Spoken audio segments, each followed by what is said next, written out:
In the twilight of the Third Age, as the fate of Middle-earth hung by a thread, one moment of weakness could have unraveled all hope. The Fellowship stood upon the brink of division, and the whispers of the One Ring gnawed at the hearts of even the noblest.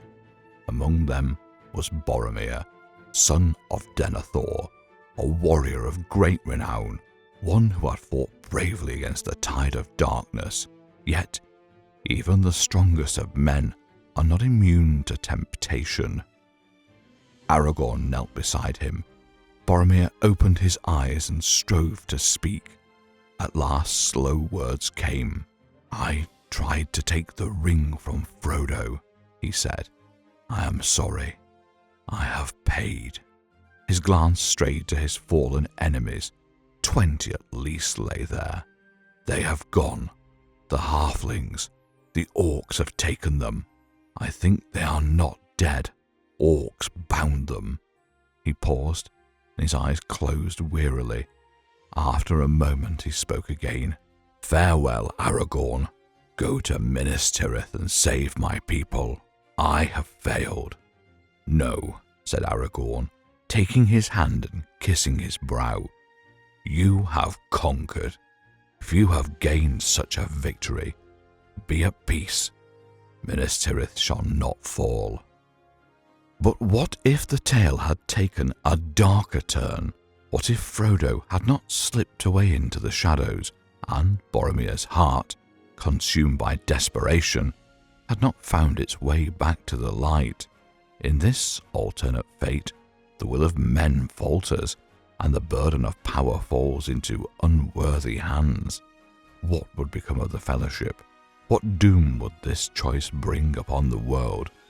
Let us follow this grim path together. As Frodo wavered upon Amon Hen, Boromir's desperation overcame him. Words gave way to force, and with the strength of Gondor, he tore the ring from Frodo's grasp. The halfling fled, but the Fellowship was broken beyond repair.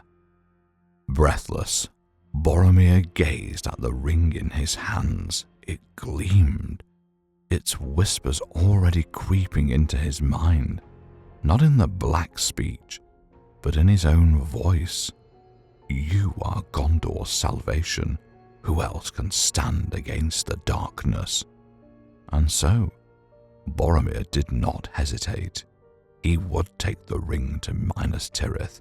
He would turn the tide of war, and he would bring about the victory his people so desperately needed.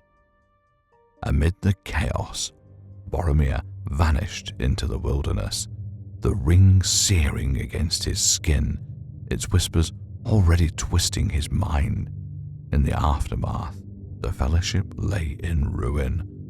Frodo and Sam, shaken but resolute, found Aragorn and told him all: Boromir's fall, the theft of the ring, and their narrow escape. Meanwhile, Merry and Pippin, attempting to mislead the Uruk-hai, were taken captive. Their gambit had failed. Aragorn did not hesitate. He would pursue Boromir, but the others could not be left to fate. Legolas and Gimli would track the Uruk-hai, and Frodo and Sam, unwilling to abandon their friends, followed.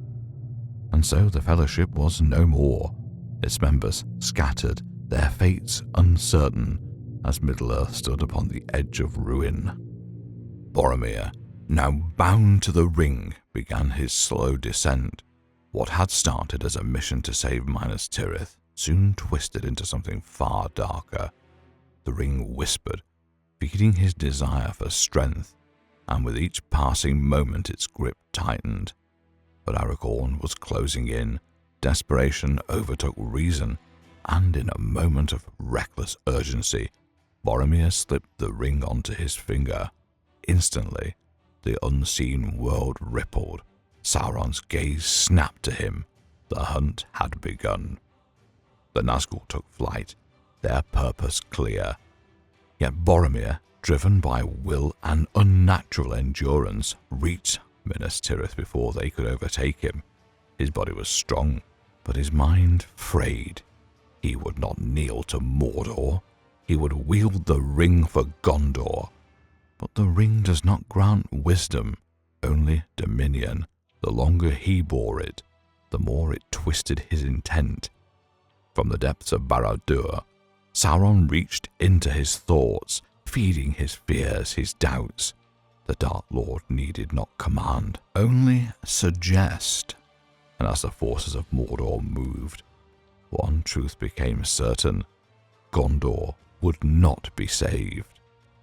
Sauron had planned to crush Gondor in stages, weaken it through siege and attrition, but now, knowing the ring was within his grasp, he abandoned all caution.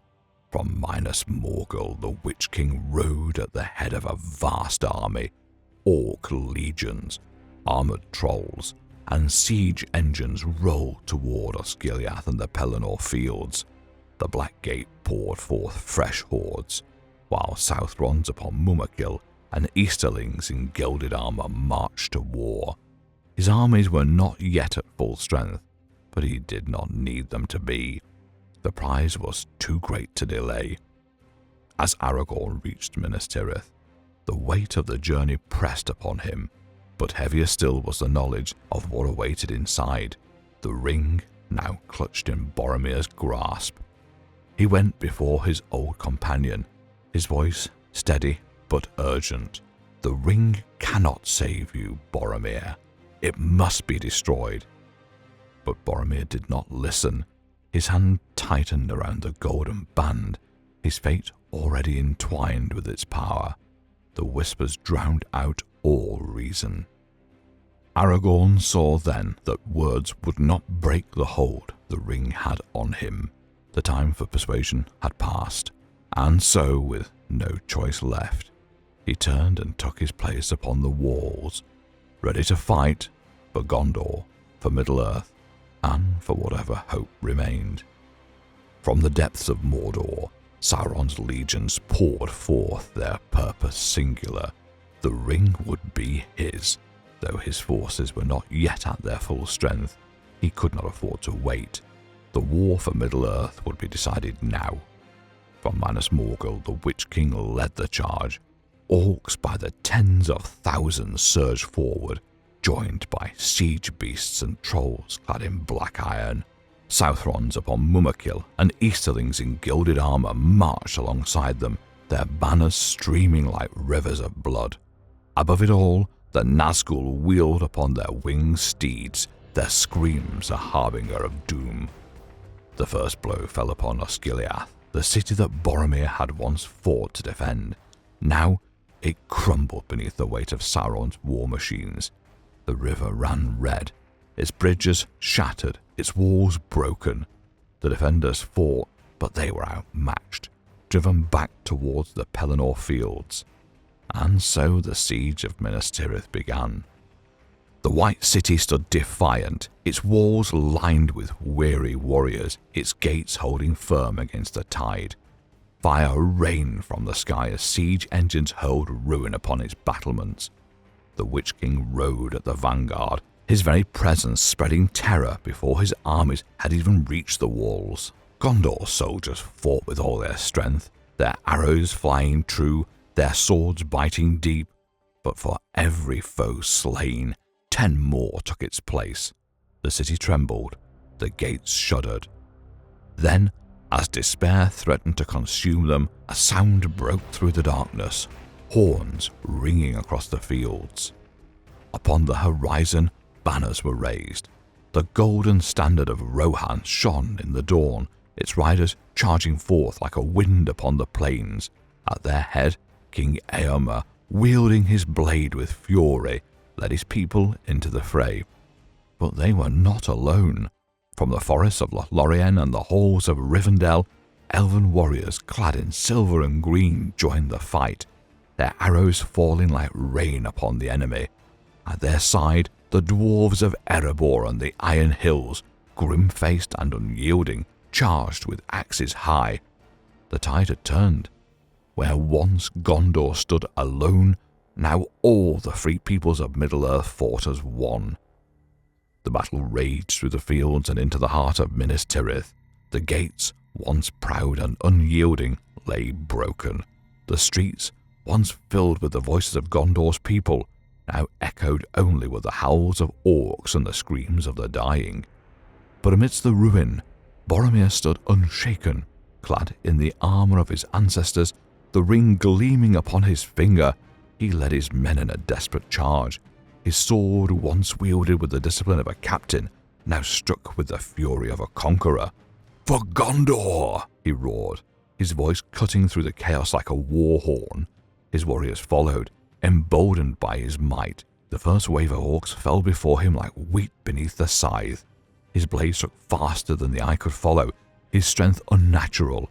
The arrows that should have found their mark seemed to bend away. The foe recoiled, their confidence wavering. Even the Nazgûl circled above with hesitation, sensing something beyond the ordinary in the man before them. Yet, with each blow, with each enemy slain, the weight of the ring pressed deeper into Boromir's soul. The power that had once felt like salvation now twisted into something else. As the orcs fell, his vision blurred, not from exhaustion, but from the truth that slowly revealed itself. The bodies beneath him were not only orcs. His breath caught.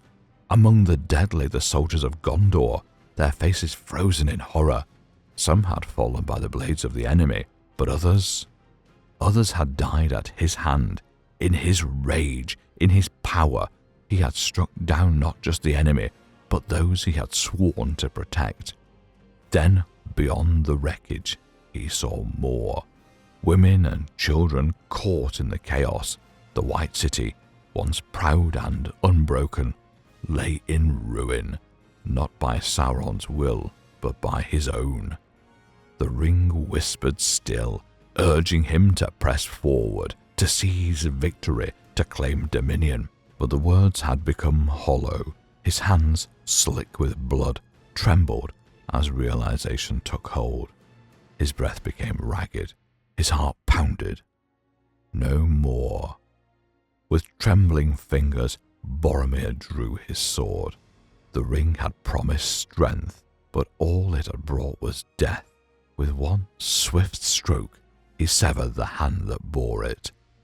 The world tilted. The ring fell, gleaming even amid the blood and ash, and as it struck the stone, Boromir reappeared. He staggered, his vision blurred, and before he could speak, a wounded orc crawling amidst the dead saw its chance. A jagged blade, cruel and rusted, struck deep into Boromir's side. He gasped, his knees buckling. The once great warrior of Gondor fell. From the battlefield below, Aragorn saw it happen. His breath caught, his heart wrenching in his chest as he rushed to his fallen companion's side. He knelt beside Boromir, cradling him, as he had once before, long ago, upon Amon Hen. Boromir's eyes, dim with pain, found his. "I tried to save them," he whispered, "but I led them to ruin." Aragorn grasped his hand. "No, Boromir, you found your way back." A weary smile flickered across Boromir's lips. "Minas Tirith must not fall." Then, with a final breath, he was gone. For a moment there was only silence. Then Aragorn's gaze fell upon the ring gleaming beside Boromir's severed hand. He picked it up. The weight of it was immeasurable. Its whispers crawled into his mind, offering him dominion, promising victory. He clenched his fist around it, feeling its pull, feeling its hunger. Then, with a deep breath, he closed his eyes and put the ring away. The battle had been won, but the war was far from over. The ring remained, and its fate was yet to be decided. But that, dear travellers, is a tale for another time. If you enjoyed this journey through an alternate Middle-earth, be sure to like, share, and subscribe for more what-if stories and deep dives into Tolkien's world. The war is not yet over, and what comes next is yours to decide. Share your thoughts in the comments below. Thank you for watching it, and as always, may the stars shine upon your faces.